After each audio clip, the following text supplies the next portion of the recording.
Hey, welcome to the Bill and Frantz Show. I'm Bill. And I'm Frantz. We have a great show for you today. Stay tuned because this show is going to be hot like fire.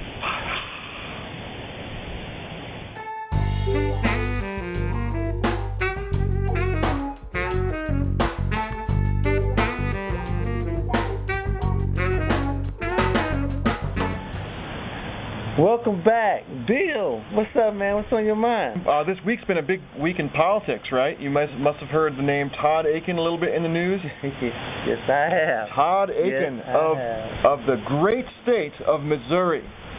He's a representative right now in Congress, but he wants to be a senator. So he's up against Claire McCaskill. Todd Akin was quoted as saying something about legitimate rape. Yeah. He made a quote about in the case of legitimate rape, the woman's body automatically does not.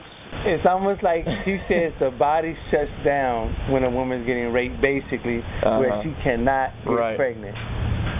And this has created not only a big stink in Missouri, but also the United States, but actually the whole world heard about this one because it's a beaut. Yes. Of course, and it's scientifically absurd.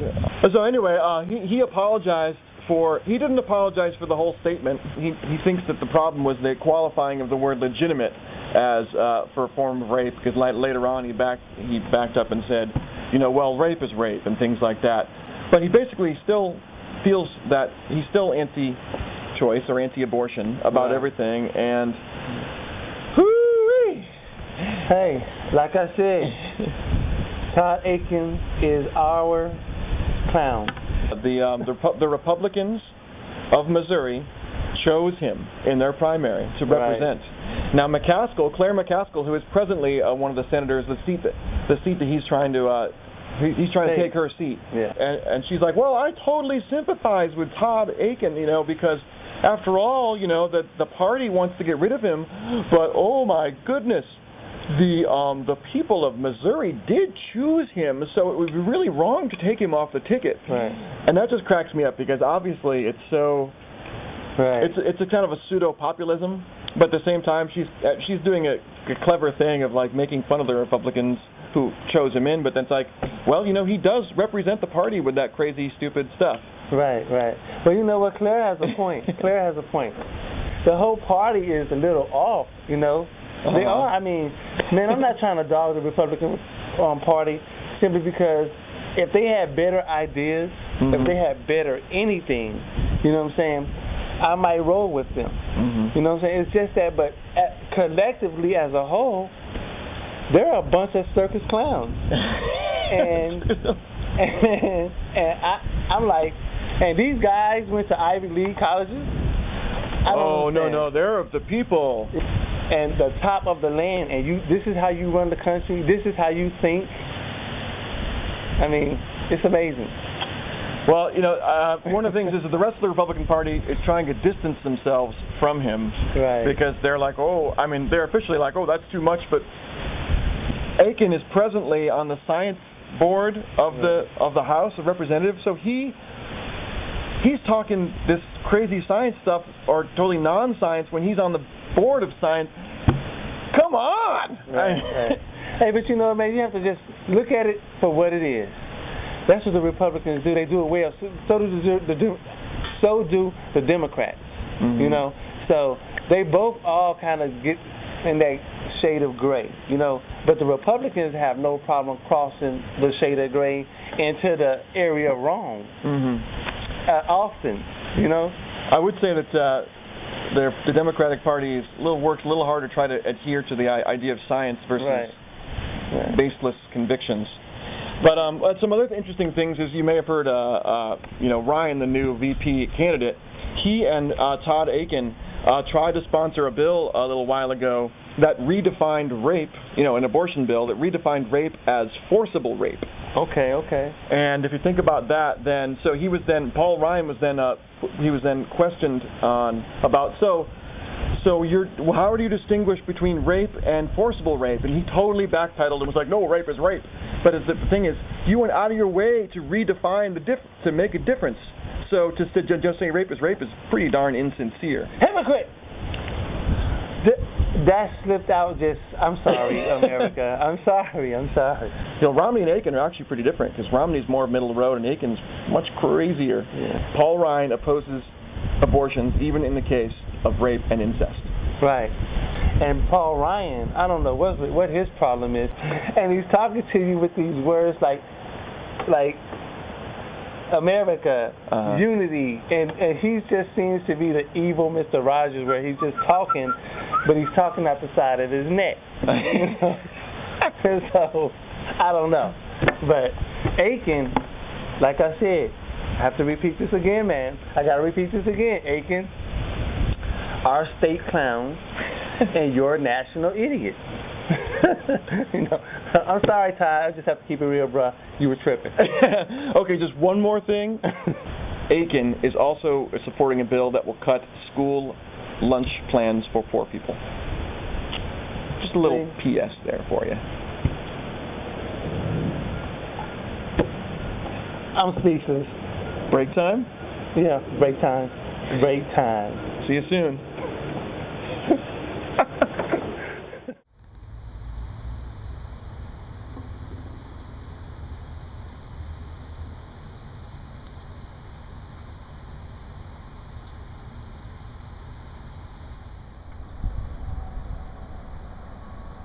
Come here.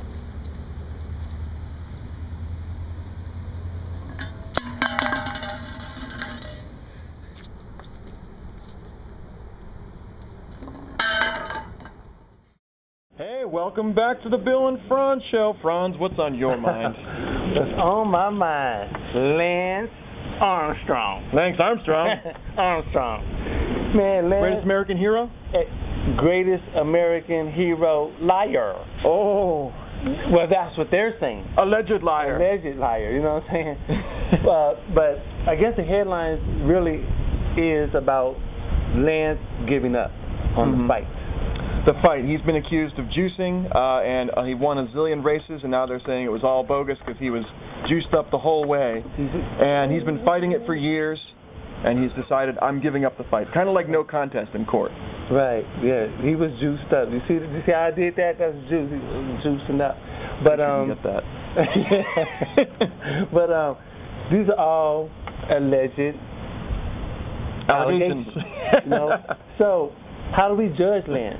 If he doesn't get the medal, then the next person down does. But it turns out all the runners-up and all the races were also accused of juicing. Okay.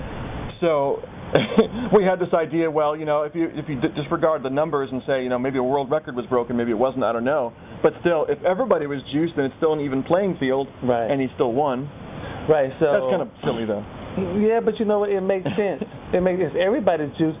If they said everybody's juiced, and Lance is part of everybody, which he is, then hey, he should keep his awards and keep everything he earned because it was still a level playing field, like you said. Yeah. Everybody's tripping off this whole juicing thing. So. Yeah. As far as judging him, I think overall, even if he did that, I have two things. First of all, he started this huge cancer foundation, which is pretty cool. Even if he was, and the cancer foundation is going to lose money because of this. That's maybe it's understandable, but it's a shame. Right. But also, I have this whole thing about, he is known for being a cancer survivor or someone who conquered cancer or any sort of word you want. But I think that even if he did juice and he disqualified from the race, the fact that he overcame cancer is a pretty impressive thing anyway, and he should be applauded for that, especially since he then put a lot of researchers into helping others the same way. And I think that's a positive judgment from me. Okay, well, that's cool. That's cool. I mean, yeah, I'm glad the man conquered cancer. You know what I mean? And helped others do the same. And helped others. But I guess the main point of this whole story is basically, did he juice and does he deserve the treatment he's getting now? With all the information and all the other bikers being juiced too, is he getting fair treatment? So I don't know. But one thing I will say about juicing is this: I don't agree with it because you should just go to the gym, work out, and just work hard to get what you want as far as your body's concerned. But man has always tried to come up with ways to make themselves better, even through science. So, I mean, what do you do? Toss it up. You know? So, with that, I'm going to jump on to Hollywood. Okay. They're going to put me in the movies. What's going on in Hollywood? Well, before I get off of Hollywood, I want to talk about Rihanna, because the last show I want to clarify some things. I got a chance to watch her interview with Oprah. I want to say, Rihanna, girl, hey, I respect everything that you're talking about. You still love this man. You still have feelings for him. Y'all were young.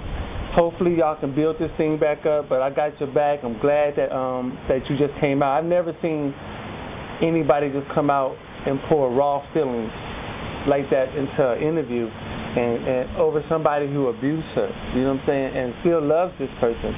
And then he's working himself out, you work through your issues, because I've known people who've been bitter for a long time, Bill. And this girl was bitter for about 3 years, and she found forgiveness, she found healing within herself. I mean, this is a great story to me. I think it's a great story, man. What do you think? I didn't see the interview, but I do believe in redemption. Right. I, as you know from the episode when we talked about it, I was pretty skeptical. I may still be skeptical because I haven't seen the interview, but I cannot argue with, devotion and love. I mean, who am I to stand in the way of that? Right. So the only thing I want to say about that, then going to our story, is that people out there, leave her alone. Love is love. Love is love. And none of us can define it. Some love is terrible love, you know what I'm saying? But for this particular story, she found love within herself. And when she found that love, she was able to forgive Chris. And Chris is getting help or gotten help. So let these people do what they want to do to make their own decisions. Because in the end, their happiness is their happiness. Okay? Now, Hollywood. Prince Harry. He's not really Hollywood, but he is Hollywood. Celebrity. Prince Harry of London. Kicking it in Vegas. They got butt-naked pictures of Harry. Really? Yes, butt-naked pictures of Harry kicking it with ladies. He's butt-naked? Butt-naked. Oops. So basically they said he had very little security in Las Vegas. Right. So what do you think about that, man? It sounds most unregal. Yeah. Well, I think that's when you happen to be royalty, which is kind of an outdated thing, right? You might get a little too much freedom, and he figures he can get away with it, and he will get away with it. I'm sure Grandma's not impressed. Right, she's probably not. But Grandma, you know what? Grandma's been around for quite some time. She's seen some wildness in that family, and so I bet you Grandma knew that Harry was a freak. A super freak. But so I tell Harry Young, he's single, 27, 28 years old. Get it out your system. You might find that Rapunzel or something. Who knows? But yeah, that's it. That's the Bill and Frantz show. All right, that's how we do it on the Bill and Frantz show. Hey. See you next time.